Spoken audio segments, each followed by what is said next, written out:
Hey there everyone!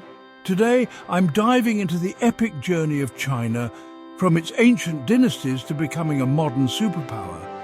Buckle up because this is going to be an enlightening ride. Let's start way back in 2070 BCE with the Xia dynasty.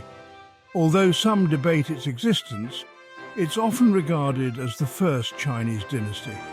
Fast forward to the Shang dynasty around 1600 BCE, where we see the earliest forms of Chinese writing. Then came the Zhou dynasty, which introduced the concept of the mandate of heaven.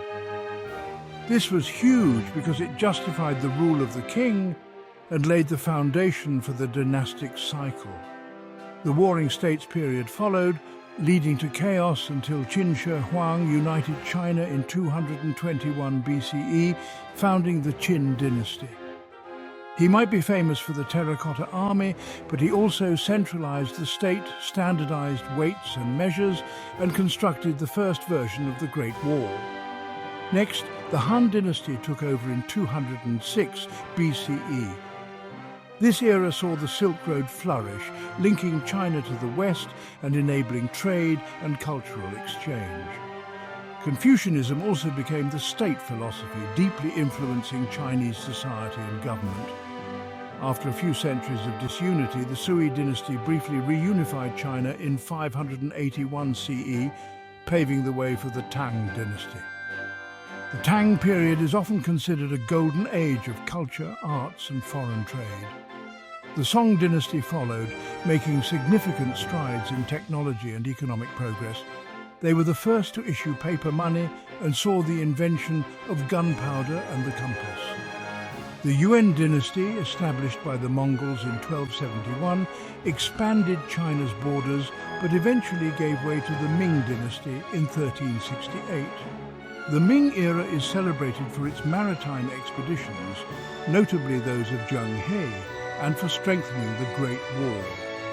The last imperial dynasty, the Qing, ruled from 1644 until 1912. Despite early prosperity, internal strife and external pressures led to its downfall, paving the way for the Republic of China and later the People's Republic of China in 1949 under Mao Zedong. Today, China stands as a global powerhouse, blending its rich history with rapid modernization. Its journey from ancient dynasties to a superpower is nothing short of remarkable, showcasing resilience, innovation, and cultural depth. Thanks for sticking around. Don't forget to like, subscribe, and hit that notification bell for more deep dives into history. Catch you next time. Welcome back, history enthusiasts. In this chapter, we'll delve deeper into the rise and fall of China's major dynasties, exploring their remarkable contributions and inevitable downfalls. Let's start with the Shang dynasty. Known for its sophisticated bronze work and the earliest forms of Chinese writing, the Shang laid the groundwork for Chinese civilization. Despite their advancements, their downfall came due to corruption and the rise of the Zhou. The Zhou dynasty, lasting over 800 years, introduced the mandate of heaven, a concept that would dominate Chinese political thought for millennia. They also saw the flourishing of Confucianism and Taoism. However, internal strife and the Warring States period led to their collapse. Qin Shi of the Qin Dynasty might have ruled for only a short period, but his centralization efforts and monumental projects like the Great Wall and the Terracotta Army left a lasting legacy. Yet his harsh rule led to rebellion and the dynasty's quick end. The Han Dynasty, often compared to the Roman Empire in its influence, saw the Silk Road's establishment, linking China to the West. They made significant strides in science, technology and culture. However, political corruption and peasant uprisings led to their decline. After the brief reunification under the Sui dynasty, the Tang dynasty emerged as a golden age of culture, arts and international trade. The Tang's open policies and innovations in poetry and painting left an indelible mark on Chinese culture. but internal rebellion and border conflicts eventually led to their downfall. The Song dynasty is celebrated for its technological advancements, including the invention of gunpowder, the compass, and the widespread use of paper money. Despite these innovations, they struggled with military weakness and fell to the Mongol-led Yuan dynasty. The Yuan dynasty, established by Kublai Khan, expanded China's borders and integrated diverse cultures. However, their rule was marked by heavy taxation and discrimination against the Han Chinese, leading to widespread discontent and the eventual rise of the Ming dynasty. The Ming dynasty restored Han Chinese rule and is famous for its maritime expeditions and the construction of the Forbidden City. Despite their achievements, they faced internal corruption and external pressures, leading to their fall. The Qing Dynasty, the last imperial dynasty, saw initial prosperity and expansion. However, internal strife, Western imperialism and rebellions like the Taiping Rebellion weakened their rule, leading to their eventual collapse and the end of the imperial era. Each dynasty contributed uniquely to China's rich tapestry, shaping its culture, technology, and governance. Their stories of rise and fall remind us of the impermanence of power and the enduring spirit of innovation. Thanks for watching. Don't forget to like, subscribe, and hit that notification bell for more deep dives into history. See you in the next chapter. Welcome back, fellow history enthusiasts. In this chapter, we'll embark on a fascinating journey through China's maritime history and the age of exploration. Let's set sail with one of the most legendary explorers in Chinese history. Zheng He, a mariner, diplomat, and fleet admiral during the early Ming dynasty, led 7 epic voyages across the Indian Ocean. His expeditions between 1405 and 1433 reached as far as the east coast of Africa, showcasing China's naval prowess and expanding its influence far beyond its borders. Unlike the European explorers who sought to conquer and colonize, Zheng He's voyages were primarily diplomatic and commercial. His fleet, often described as a floating city, consisted of hundreds of ships, including the colossal treasure ships, which were the largest wooden ships ever built. These voyages established trade routes, exchanged goods, and brought back exotic treasures, including giraffes, zebras, and other wonders to the Chinese court. The age of exploration under the Ming dynasty was not just about maritime achievements. It also reflected China's openness to the world and its desire for cultural exchange. The voyages of Zheng He are a testament to China's advanced shipbuilding technology and navigational skills. However, this golden age of exploration was short-lived. After Zheng He's last voyage, the Ming dynasty adopted a more isolationist policy, dismantling the fleet and halting further expeditions. This decision marked the end of China's brief period as a dominant naval power. Despite this, the legacy of Zheng He's voyages continues to inspire. His journeys are a reminder of a time when China looked outward, embracing the world with curiosity and ambition. As we reflect on this era, we are reminded of the importance of exploration, diplomacy, and the exchange of ideas in shaping our world. Thanks for joining us on this maritime adventure. Don't forget to like, subscribe, and hit that notification bell for more captivating stories from history. See you in the next chapter. Welcome back, history enthusiasts. In this chapter, we will delve into one of the most tumultuous periods in China's history, the Opium Wars. The Opium Wars were a series of conflicts between China and Western powers, primarily Britain, during the 19th century. These wars had profound and lasting effects on China and its relations with the world. The roots of the Opium Wars lay in trade imbalances and the opium trade. By the early 1800s, Britain had developed a strong appetite for Chinese tea, silk, and porcelain. However, China had little interest in British goods, leading to a significant trade deficit for the British. To counter this, British merchants began exporting opium, grown in British-controlled India, to China. This led to widespread addiction and social problems within China. The Chinese government, recognizing the devastating impact of opium on its people, took measures to curb the opium trade.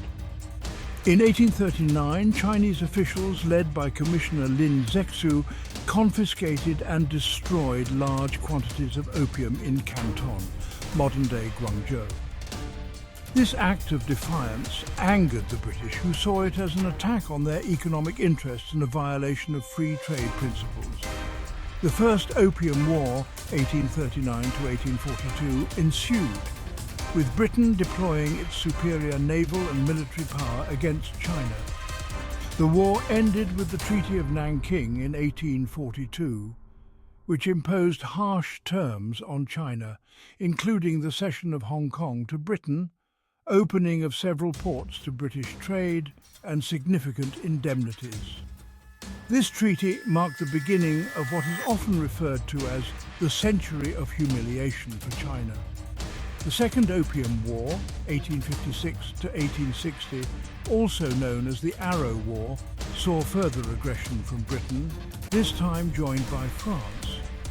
The conflict resulted in the Treaty of Tientsin and the Convention of Peking, which imposed even more severe conditions on China, including the legalization of the opium trade, more treaty ports and foreign embassies in Beijing. The Opium Wars had far-reaching consequences for China. They exposed the weaknesses of the Qing Dynasty, led to significant territorial losses, and eroded China's sovereignty. The wars also marked the beginning of increased Western influence and intervention in China, which would continue into the 20th century. As we reflect on the Opium Wars, we are reminded of the complex interplay of trade, power, and human suffering. These conflicts serve as a poignant example of the far-reaching consequences of imperialism and the devastating impact of addiction on society. Thank you for joining us on this journey through history. Don't forget to like, subscribe, and hit that notification bell for more insightful stories from the past. See you in the next chapter. Welcome back, history enthusiasts. In this chapter, we will explore a pivotal period in China's history, the transition from imperial rule to the Republic of China. The early 20th century was a time of immense change and upheaval for China. The Qing Dynasty, which had ruled for over 2 centuries, was facing internal strife, corruption, and external pressures from foreign powers. In 1911, the Xia He Revolution erupted, sparked by widespread discontent with the Qing government and inspired by revolutionary leaders like Sun Yat-sen. This revolution led to the abdication of the last Qing Emperor Puyi in 1912 and the establishment of the Republic of China. Sun Yat-sen, often referred to as the father of modern China, was instrumental in the founding of the Republic. He envisioned a modern democratic China and laid out his principles of nationalism, democracy, and the people's livelihood, known as the 3 principles of the people. However, the early years of the Republic were fraught with challenges. Regional warlords held significant power, leading to fragmentation and instability. The central government struggled to assert control and implement reforms. In 1927, Chiang Kai-shek, a military leader and member of the Nationalist Party Kuomintang, emerged as a dominant figure. He sought to unify China under a central government and launched the Northern Expedition to defeat the warlords. By 1928, Chiang had established control over much of China, ushering in a period of relative stability. Despite these efforts, the Republic of China faced numerous obstacles.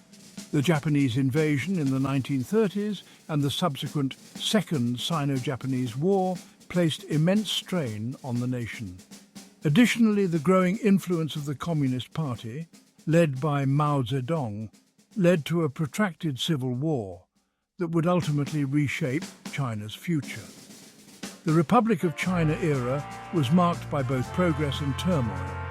It was a time of modernization, with efforts to improve infrastructure, education and industry. Yet it was also a period of intense struggle as China grappled with internal divisions and external threats. As we reflect on the Republic of China, we see a nation in transition, striving to find its identity and place in the modern world. The legacy of this era continues to influence China's political and social landscape today. Thank you for joining us on this journey through history. Don't forget to like, subscribe, and hit that notification bell for more insightful stories from the past. See you in the next chapter. Welcome back, history enthusiasts. In this chapter, we will delve into the establishment of the People's Republic of China and its far-reaching implications for the modern world. The year was 1949, and after years of civil war, the Communist Party of China, led by Mao Zedong, emerged victorious over the nationalist forces of Chiang Kai-shek.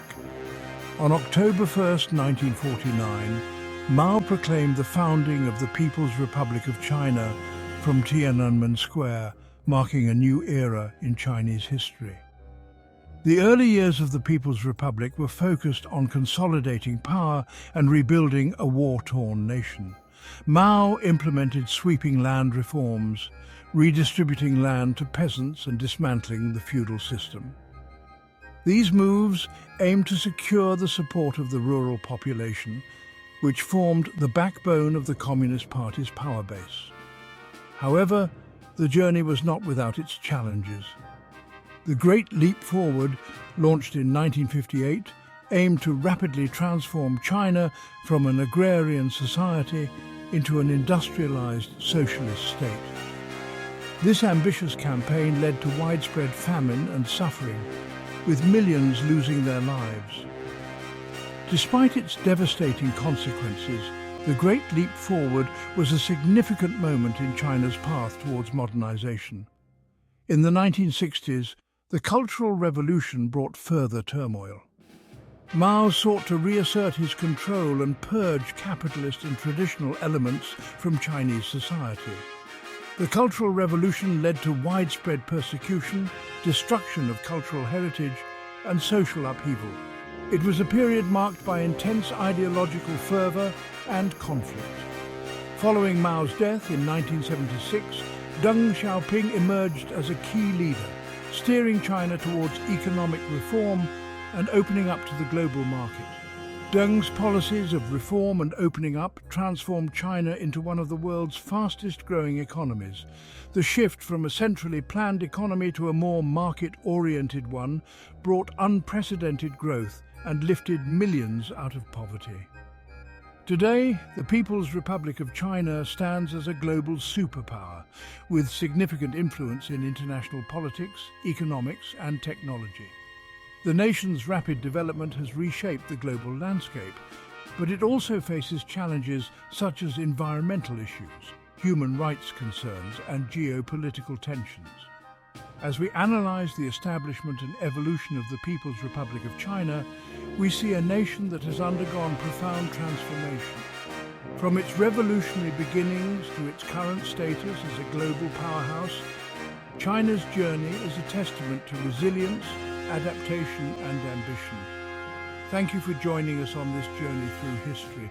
Don't forget to like, subscribe, and hit that notification bell for more insightful stories from the past. See you in the next chapter.